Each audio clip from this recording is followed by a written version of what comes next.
Back. Radio city joke સ્ટુડિયોમાં આપનું સ્વાગત છે. કિશોર કાકા, અત્યારે જે ઇકોનોમિક જે આખી પરિસ્થિતિ છે, તો અત્યારે યંગસ્ટર્સમાં, યુવાનોમાં અત્યારે સૌથી વધારે એક મોટી સમસ્યા એ છે કે પ્રશ્ન એવો છે કે અત્યારે આપણે જોબ કરવી કે પછી નાનો મોટો બિઝનેસ કરવો. બધામાં અઘરું છે લા.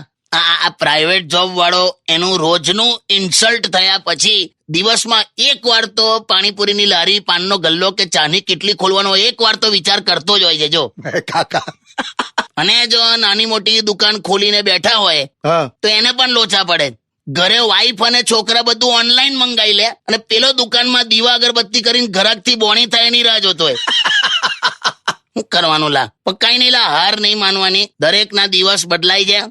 ગઈકાલ સુધી ટામેટા હો કરતા હતા, અત્યારે ડુંગળી ચગી ગઈ. જો ને, કાલે ઉઠીને તારો પણ વારો આવશે. એટલે તમે મને ડુંગળી હાથે સરખાવો? વેલ્યુ કરી તારી, બાકી તને જોઈને કૂતરા નથી બસતા. સારું લા, હવે ખાલી પૂછું છું યાર. બસ તો મહેનત કર, બરાબર કમાય. પેલા ઉંમરમાં મોટા હોય ને એને સન્માન મળતું હતું, હવે પગારમાં મોટા હોય એને મળે છે. અલા સમજી ગયો ભાઈ. તો બસ, ગીત વગાડ ચાલ.